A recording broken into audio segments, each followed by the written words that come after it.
I love falling in love with a group of characters and seeing what happens with them. It's just more satisfying. And yeah. And they've done the anthology too with Goosebumps. Like there was no reason to do that again.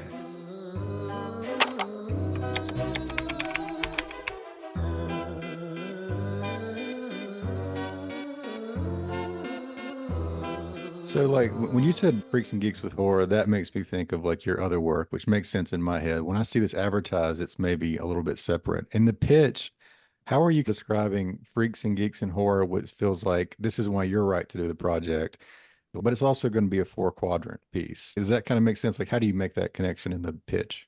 We are the Freaks and Geeks, which is celebrating its 25th anniversary right now, which is crazy. I'm watching it with my daughter, same one who I was watching Good News with, and it is four quadrant. That show totally is. It's so funny. She like laughs so hard at stuff in it, and then we both get moved by things, and it's very. So I think there isn't really a separation. I think that show is a four quadrant show, and it's obviously Goosebumps is different, and we're not just about the characters. There's a football player. But in terms of the very human approach to it, I think that and this is no, there's a more soap opera approach that like Riverdale does, and no shade on Riverdale. That's a great show that has its own kind of tone, but we want it to be more like these are real kids with real problems versus going with to a more heightened kind of soap opera thing, if that makes sense. And you could do, there's a version of Goosebumps that is like that, but that wasn't what appealed to us, I think, also because the more grounded you get, the funnier stuff is. It was really a way to talk about the comedy so people understood that we weren't going to be broad and we weren't going to wink at the camera. It was going to be funny, but in a grounded, real, relatable world.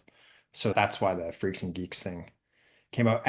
How it worked in the pitch, I have no idea. I'm not even sure everyone knew what Freaks and Geeks was when we were pitching it, to be honest. They We were were just, pitching on Zoom during the pandemic, so we'd yeah, say we would make jokes and this would happen. yeah. Nick and I would be laughing our way through the pitch, and everyone's face was frozen. Yeah. But I'll say this because you're writing for screenwriters. It doesn't, obviously, and this is true of a lot of people. Literally, there's no correlation between people laughing and people buying your thing, like zero. Like I've had people dying laughing in a pitch and then they pass, and I've had people literally looking like they're going to fall asleep and like overbidding on something. So it's totally random. So I don't really. What was great about doing it with Rob is we found it amusing. When you're doing it alone, it can be a little bit of a bummer. But like when you're doing it with someone and and it feels like it's eating it, it's funny. We were also, I felt like we were spiraling a little bit. We had a shared Google Doc while we were pitching, Oh yeah. and it was like, Rob, speak here, Nick, speak here. And then I remember like when it was my section, I would start speaking, and then Nick would go in and edit my pitch and throw in like random things. And it was like, it was so ridiculous to pitch this show. Also, the pandemic made it really seem silly to do anything. I was like, I don't know, is the world going to come back up? So when you got the show and you staff the writers' room, things like that, how do you guys both write differently, knowing that you're also directors or you have directed in the past? Does it make your writing different at all? Yeah, hugely. You write what you can shoot. I don't know how else to Very say it. efficient. It's really Yeah, nice to write with Nick because he's directed a bunch of movies and there's yeah. shorthand, and we sit there and we'll write a whole scene and laugh and or cry or whatever, and then nod our heads going, that'll never. Set piece, whether it be a horror set piece or comedy set piece, has to be character and story driven. Otherwise, you'll cut it.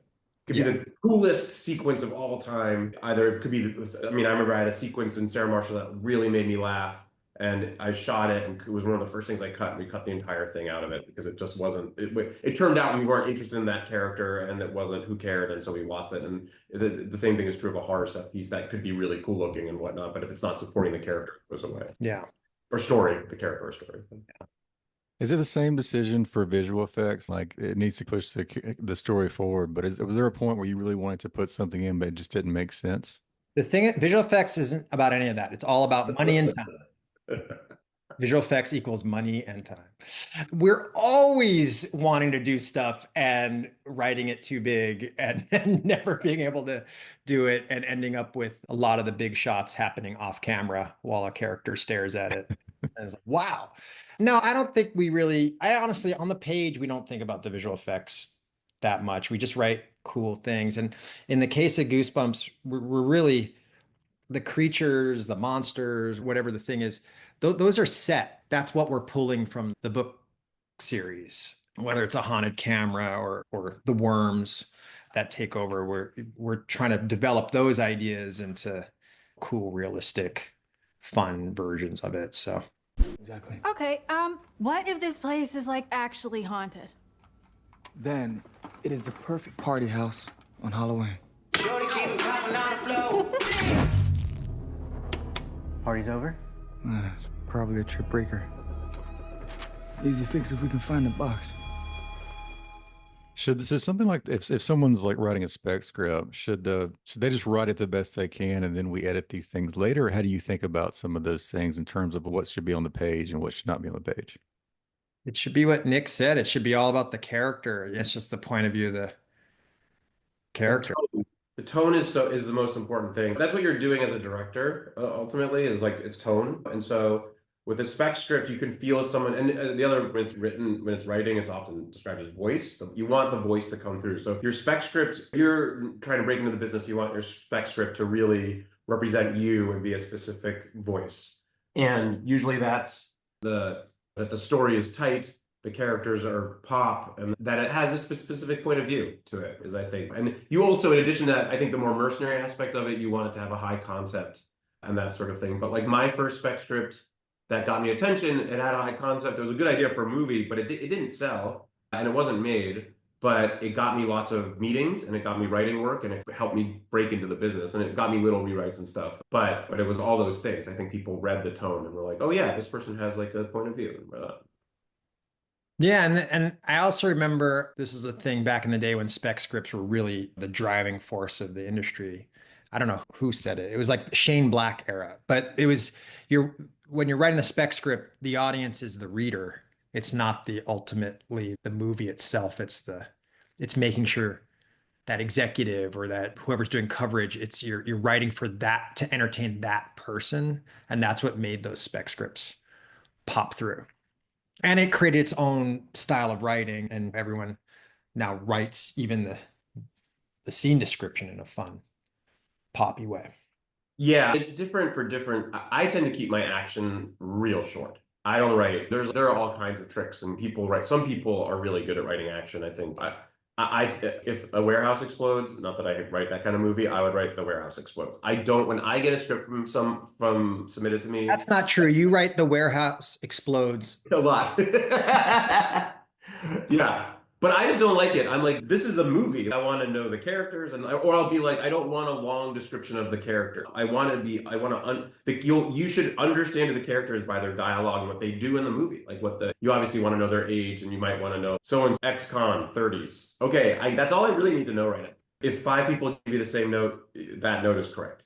The people I've seen in this, and the people I've seen in this business who haven't succeeded, it's not because they're not talented. They're not grinding their script. Like that first spec that I wrote that got me attention, I rewrote it 8 zillion times. It's not. And so I think like grinding your script. And I'll also say this, there are very few good writers. I think I always say to my kids, I'm always like, don't try to act. There's so many people who could act. It's really, to me, seems, unless you're like Joaquin Phoenix, there are a few geniuses, but for the most part, it's like, it seems pretty random. With writing, I think there are not many good writers. It's just rare. And you can't just be a good writer. You have to be fast. You have to be nice. You have to be like agreeable. There's a whole bunch of things that don't go with writing, like writing a novel that goes with screenwriting. It really is a small group of people who do it very well. And so I think if you really grind on something, it's not all this business is a crapshoot, but I think you do have a shot of breaking it just because I read a lot of stuff and most of it's not that good. And the only thing I'd add to that is read a lot of screenplays. Oh yeah. Made. Like I really that's the best, really the best way into it is just stay current on the top scripts that are floating around every year. It really is helpful. I'll say the last 2 things that are the advice besides I have 3 things I always say. There's the and therefore, that's 1. 2 is if you're writing in a genre like rom-com, watch your favorite version of that. Let's say it's When Harry Met Sally, or watch a few of them and write down what happens scene by scene, and you will experience that movie very differently. Like I did that with When Harry Met Sally years ago, and I'd always thought of that naively as a wandery, chatty movie, and it's the tightest movie of all time. It's so tight. The structure is so tight. That's the second thing. And the third thing, and this was advice years ago, I asked Nora Ephron to have drinks with me, and she very kindly did. She was one of those people. And she told me the advice she was given by Mike Nichols was to split a movie into 8 chapters, which is something I always do. And it's really just a way to make your movie into smaller bites. And at each chapter, 2 chapters for the first act, 4 for the second, 2 for the third. And at each chapter, the story needs to completely turn. And you'll find when you're watching a movie that's boring, the story isn't turning. And you'll find also that almost every movie falls into these 8 chapters. If you can write, I looked at When Harry Met Sally and it fell neatly into 8 chapters. So that to me was one of the most beneficial pieces of advice I've ever gotten.